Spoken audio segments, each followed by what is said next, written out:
멈추지 않을게 오늘은 check it out, check it out.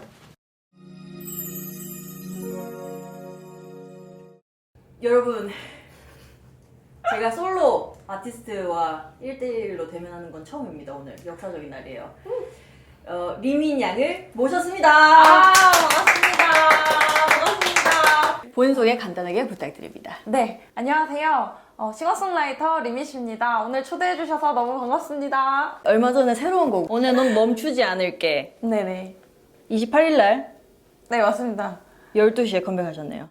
일단 저는 곡을 먼저 들었어요. 쭉. 왜냐면 싱어송라이터의 어쨌든 아이덴티티가 노래 속에 있지 않습니까? 맞습니다. 노래를 계속 들었어요. 감사합니다. 계속 들었더니 뭔가 마음이 약간 좀 차분해지면서 좀 더 여성스러워진다 그래야 되나? 그런 느낌이었어요. 그래서 곡을 한번 파고들려고 그러는데요. 네네. 따단. 심도 있는 리밋에 대해서 알아보자. 따단. 사랑인 줄 알았던 만날들이 난 너무 좋아. 감사합니다. 저도 굉장히 좋아하는 곡입니다. 네. 본인 노래 중에서 뭐가 제일 인지도가 있어요? 사실은 니가 나보다라는 곡이 가장 잘 된 곡이고 네. 또 처음으로 정말 또 좋은 성적을 얻었던 곡이기도 한데 사랑인 줄 알았던 많은 날개는 갈수록 더 많이 또 사랑을 받고 있는 곡이라서 스포티파이 쓰세요?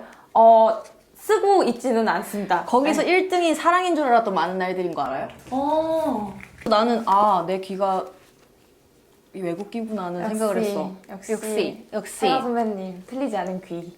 나는 사랑인 줄 알았던 많은 날들이에서 감성적이고 맞아요. 장면 설명 위주보다는 저는 감정 위주의 가사가 되게 좋았었거든요. 너무 잘 파악해 주신 것 같아요. 그 곡을 쓸 때 딱 8, 90년대 마이너풍 노래에 좀 많이 푹 빠져 있었어요. 약간 막 윤상 선배님 곡이나 좀 그런 것들에 많이 빠져 있었어서 그런 곡들을 좀 요즘 스타일로 재현해보면 재밌겠다 네. 해서 쓴 건데 그때 당시 가사들이 좀 시적이잖아요. 그러니까 너무 지금 잘 파악해 주신 것 같아요. 그러면 가사도 그 시절의 그런 흐름을 네. 맞아요. 그래서 따라서. 그 곡 첫 소절 보면은 널 위해 기도했던 많은 날들이 라는 이제 구절이 나오는데 기도했던 많은 날들이 맞아요? 맞아요. 그 한 번에 꽂힌다 이 노래 몰라. 이거 외국에서 사람들이 좋아한다고. 감사합니다. 그런 가사들을 넣음으로써 조금 더 8, 90년대 느낌을 좀 재현해 보려고 많이 노력을 했는데 오히려 이제 좀 어린 친구들이 이제 그런 부분을 좀 특별하게 여긴 건지 좋다고 또 연락이 많이 와줘서 네, 되게 좀 신기했던 곡인 것 같아요. 그 다음에 회색빛 영어로 네. 하면은 그레이. 이 곡은 내가 되게 많이 네네. 공감했어요. 먹먹하고 약간 적적하고 맞아요. 네. 그러니까 리밋 씨가 보는 세상이 조금 냉소적이지 않나는 느낌을 받은. 맞아요. 제가 또 시골에서 좀 자랐거든요. 그래서 딱 이렇게 서울에 와서 음악을 하다 보니까 뭔가 문화가 또 되게 한국 안에서도 다르구나 이런 생각이 들더라고요. 그런 시점들부터 시작이 되면서 제가 슬럼프가 약간 왔었어요. 네. 그래서 그때 이제 만들게 된 노래가 회색빛인데 그때 당시 미세먼지 때문에 날씨가 너무 회색빛이어가지고 네, 가슴이 너무 답답하잖아요. 그래서 기타를 들고 무작정 이제 한강에 나갔다가 이제 좀 눈앞에 보이는 풍경들을 보면서 즉흥적으로 멜로디랑 가사를 쓰기 시작했는데 문득 질문들이 생각이 나더라고요. 우리가 이렇게 하루하루 열심히 버텨내는 이유가 결국엔 행복하기 위해서인데 그 이유를 잊어버린 채 하루하루 살아가고 있는 게 아닌가라는 좀 그런 생각이 갑자기 들더라고요.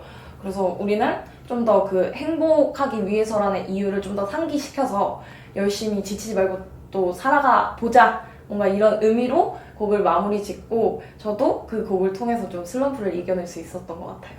네. 낱말. 낱말. 월드라는 곡이 있어요. 낱말, 월드. 심플하죠? 낱말, 월드. 여기서 하나도 남김없이 남겨졌지만 널 보낸 이 순간에 아무런 낱말조차 떠오르질 않네. 모두 끝인가 봐. 아무 말도 할 말이 없으니까 해서 나는 얘 좀 천재다 느꼈어. 우선은 뭔가 좀 제가 그 낱말이라는 곡 같은 경우는 저의 첫 미니 앨범의 타이틀곡이에요. 근데 그 이제 미니 앨범이 총 6곡이 들어가 있는데 전부 다 이별곡이거든요. 네네네. 그 이별곡들 중에서도 타이틀곡으로 진짜 슬픈 노래 하나 써보자 라고 아예 작정하고 쓴 노래가 낱말이거든요. 근데 또 이렇게 딱 알아봐 주시니까 너무 기쁩니다. 그대가 아니면 네네네. If it's not you. 와우. 내 사계절의 봄을 가져간 그대 아픔만 주고 내 사계절의 봄을 가져갔대. 와. 겨울만 남기고 떠난 그대 다시 사랑하네. 그대가 아니면 도대체 이 친구는 어떤 사랑을 했을까? 어떤 사랑을 했길래 내 단물만 쏙 빨아먹고 약간 그런 느낌이잖아요. 맞아요. 나의 밝은 부분 다 가져갔다. 네, 사실 그 곡은 슬픈 감정을 느껴서 썼다기보다는 제가 언젠가 이제 좋아하는 계절이 언제냐고 이렇게 질문을 받았었는데 딱 하나를 대답을 못 하겠더라고요. 왜냐면 제가 사계절을 전부 다 너무 좋아하거든요. 근데 그때도 이제 문득 생각이 들었는데 사랑하는 사람과 함께 사계절을 보냈는데 나에게서 떠나간다면 내가 좋아하는 사계절들이 과연 의미가 있을까? 뭔가 이런 생각이 갑자기 들었어요. 그래서 이제 그 아이디어를 가지고 곡을 쓰게 된 겁니다. 지금 가사에 대해서 이야기하고 있었는데 네.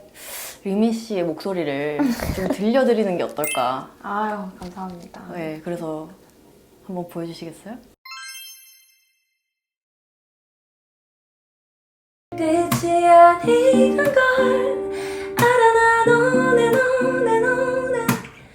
다음 또 다음으로 떠나야 해 영원토록 오늘 shine again 그 위에서 엔딩 없이 계속되는 여행을 멈추지 않을게 우후 우후 I got something real 우후 우후 펼쳐낼 때까지 우후 우후 긴 밤이 찾아와도 네가 있는 곳이 어디든 나는 멈추지 않을게 감사합니다. 감사합니다. 네. 근데 나는 이 버전이 참 좋다. 정말요. 감사합니다. 이건 제가 진짜 궁금해서 제가 직접 이렇게 적어 놓았는데 리밋이 된 이유. 제가 이제 좀 특별한 이름을 찾아보고 있었는데 처음 이제 대표님께서 지어주신 거예요. 근데 이제 의미는 리미티드 에디션 한정판 그 단어의 이제 앞글자에서 가져온 건데 단어처럼 뭔가 세상에 좀 단 하나뿐인 그런 아티스트가 되고 싶다라는 의미를 가지고 있는 이름입니다. 그리고 곡을 쓰시는 과정이 궁금해요. 멜로디 같은 경우는 자연스럽게 만들어 보려고 하는데 좀 진부하게 나올 때가 많더라고요. 그래서 좀 최대한 장르 안 가리고 다양한 음악을 들어서 곡을 만들려고 하고 있고요. 작사 같은 경우는 요즘 뭐 연애도 안 하고 이제 가슴 뛸 일이 많이 없다 보니까 좀 드라마나 영화 같은 거 보면서 상상의 세계에서 많이 쓰고 있는 것 같아요. 네. 곡들을 통해 전달하고 싶으신 것들이 있나요? 제 곡을 듣는 분들이 많이 위로를 받으실 수 있으면 좋을 것 같아요. 뭐 이별곡들이든 최근에 나온 멈추지 않을게 같은 곡이든 각각의 상황에 맞춰서 들으시는 분들이 좀 공감을 얻고 위로를 받으실 수 있으면 좀 값지고 뿌듯할 것 같아요. 네네. 주로 시티팝 위주의 음악을 하다 최근 밴드 사운드 위주의 음악을 하게 된 계기가 있나요? 원래는 좀 시티팝이나 R&B 위주의 곡들을 했었는데 요즘 들어서는 누구나 들었을 때 쉽게 좀 따라 부를 수 있고 공감할 수 있는 그런 음악을 좀 만들고 싶더라고요. 그런 음악들의 기본 베이스가 밴드 사운드고 네, 그리고 또 락 기반의 팝이 되게 많더라고요. 그래서 저도 지금 그런 류의 음악들을 많이 들으면서 또 새로운 음악성으로 좀 도전을 해보고 있는 중이에요. 음악적으로 어떻게 성장할지에 대해서 기대가 많이 되네요. 감사합니다. 릴스와 틱톡 활발하게 하신다고 들었어요. 저기 시청자 여러분들께 네. 틱톡 아이디와 네, 리미티드 에디션 1994이고요. 네네. 이제 시작하게 된 계기는 아무래도 코로나 때문에 요즘 팬분들을 못 보지. 볼 수가 없잖아요. 그래서 저 잘 있는 모습도 좀 보여드리고 또 제 안에 숨겨진 다양한 재밌는 모습도 좀 보여드리고 싶어서 시작을 하게 됐어요. 네, 많은 관심 부탁드립니다. 많은 관심 부탁드립니다. 맞아요, 맞아요. 좋아요, 댓글도 좀. 댓글 잊지 마세요. 제가 최근에 나온 신곡 멈추지 않을게랑 같이 음악 방송을 처음으로 나갔는데 카메라를 진짜 하나도 못 찾겠는 거예요. 혹시 나중에 나갔을 때 좀 얻을 수 있는 팁이 있을까? 리허설 해봤을 때 네. 진짜 예쁜 구간이거나 아니면은 카메라 컨택을 해야 되겠다고 생각하는 구간만 카메라 워킹을 그냥 외워요. 워킹을 외우는 거구나. 뭐 2번 다음에 5번 들어온다. 그러면은 이 타이밍에서 2번 다음에 5번 들어왔지. 이거 2개만 외워. 진짜 포인트 되는 것만 딱 외워서. 나머진 버려. 어차피 따라가면은 맞아요. 어수선하더라고요, 제가 막. 이상하니까 네네네. 진짜 자기가 아이 컨택을 해서 가사 전달을 하고 싶은 부분만 외워서 보고 그 나머지는 그냥 자유롭게 해요. 와, 진짜 이거 쪽집게 과외다. 이거 이제 해외 팬분들이 인스타 라이브 방송 켰을 때 들어와 주시는데 좀 그런 거 있잖아요. 자연스럽게 뭔가 현지인스러운 인사법이나 뭐 감사 표현 같은 거를 몇 개 정도 이렇게 투척해 주시면 참 좋을 것 같습니다. 그러면은 뭐 인스타 라이브나 뭐 이런 라이브 네네네. 끝낼 때 Thank you for joining me today. Thank you For joining me joining me today. today. today. 간단한 방법도 있어요. 어. Thank you for your time today. Thank you for your time today. Thank you for 이거 your time 좋은 것 today. 같아요. Thank you for your time today. 와. Bye. 그러면 돼. 그러면 오늘 배우신 걸로 네. Thank you for your time today. 오늘 함께 해주셔서 너무 감사하고 감사합니다. 네, 앞으로의 그 행보도 네네. 제가 기대서 잘 열심히 보도록 하겠습니다. 네, 감사합니다. 알겠습니다. 네네. 수고하셨습니다. 감사합니다. 바이바이. 안녕.